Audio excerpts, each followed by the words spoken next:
Salut les amis, c'est Lascris, ravi de vous retrouver pour cette nouvelle vidéo spéciale cuisine. Et aujourd'hui, c'est moi qui vais m'y coller et ça sera de la pâtisserie avec un magnifique gâteau. Donc, on se retrouve après le générique. C'est parti!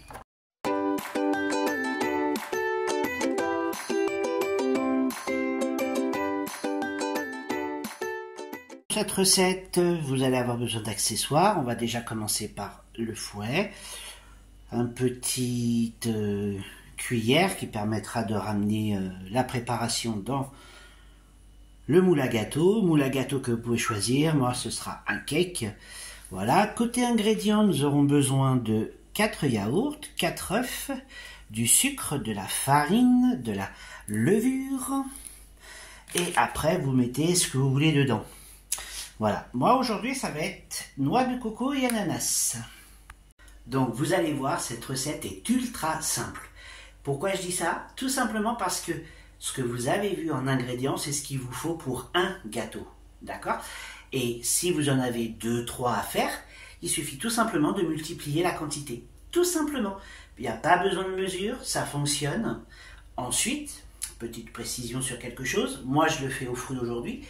Mais vous pouvez très bien le faire aux pommes, vous pouvez très bien le faire nature, avec des zestes de citron, des zestes d'orange.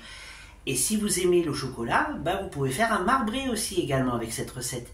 C'est-à-dire qu'au moment où vous allez mettre votre préparation qui sera mélangée dans le moule à gâteau, vous allez garder l'autre moitié, vous y rajouterez votre cacao, vous mélangerez, et après vous mettrez dedans votre préparation cacaotée. Je devrais plutôt dire la suite de la préparation cacaotée dans le moule. Voilà. Donc, on y va, hein, on se lance. Là, c'est parti. Chaleur tournante. Il faut le faire monter jusqu'à au moins 180 degrés. Donc, là, nous allons commencer par mettre les œufs. Voilà. Donc, c'est parti. Je vais vous le mettre à côté, ça sera peut-être plus simple. Donc, vous mettez 4 œufs, en l'occurrence. Et comme je vous ai expliqué tout à l'heure, là, c'est pour un gâteau. Donc, si vous voulez en faire 2, il suffit juste de doubler les quantités. Voilà. Je vous mettrai en description de toute façon la quantité que je mets. Donc là, nous avons mis les œufs. On passe au yaourt. Donc, on y va pour le yaourt. Alors bien évidemment, on laisse le jus qui est important. Voilà.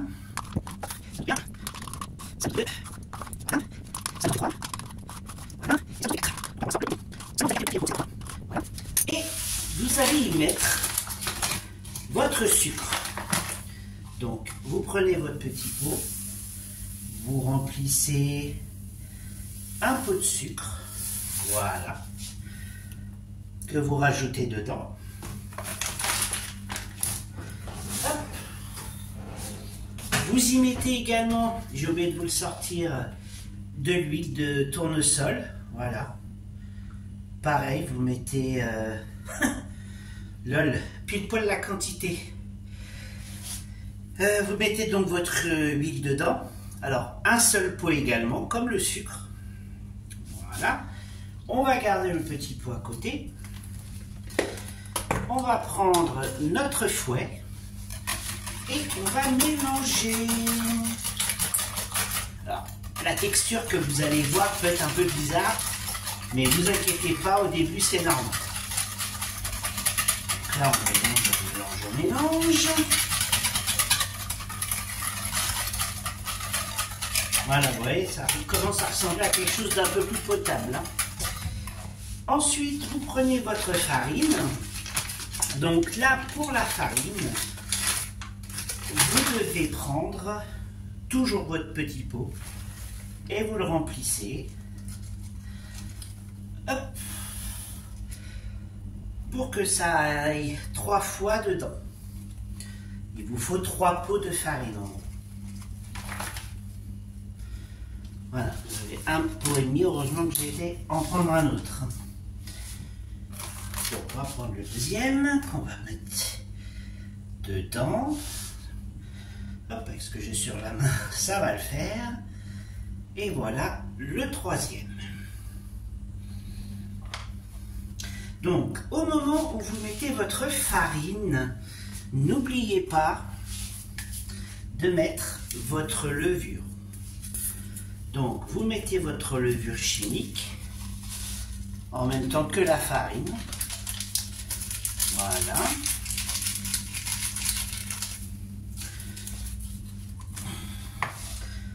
Puis vous remélangez le tout. Vous mélangez bien avec votre fouet. Voilà. Donc là, ça ressemble plus déjà à une texture de pâte à gâteau. Alors, chose importante que je ne vous ai pas dit, pensez à la petite extrait de vanille. Donc heureusement que j'en avais. Donc on va en mettre un tout petit peu. Voilà. Et vous mélangez.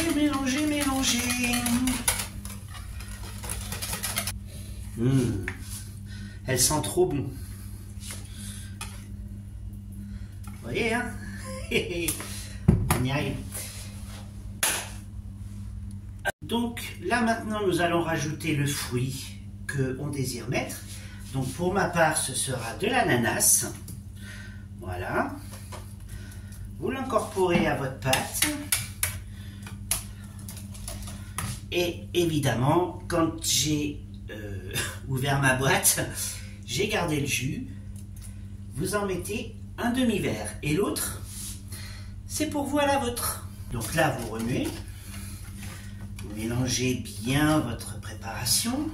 Au préalable, j'ai beurré mon moule, mais je vais vous donner une toute petite astuce.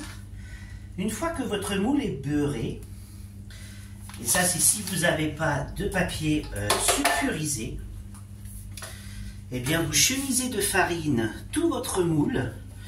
Donc automatiquement, beurré, ça va tenir aux parois. Voilà. Ça doit vous donner quelque chose comme ça. Et vous allez voir, au moment du démoulage, ça ne va absolument pas coller. Pour ne pas perdre ce que vous avez utilisé. En farine, vous faites comme moi au-dessus. Et vous remélangez bien. Et j'allais oublier. Et pour finir, on va rajouter la noix de coco. Voilà. Vous êtes généreux. Et vous remélangez. Voilà. Donc maintenant, ce que nous allons faire, c'est que nous allons transvaser toute notre pâte dans le moule. Voilà.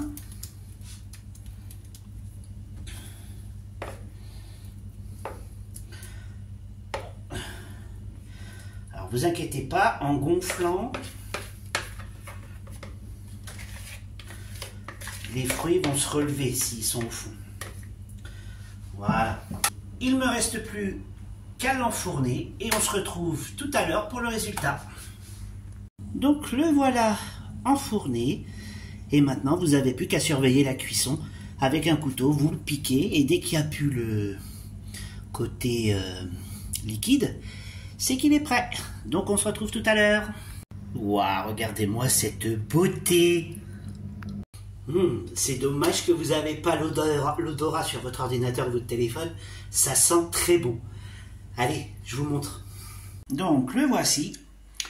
Et nous allons passer au démoulage.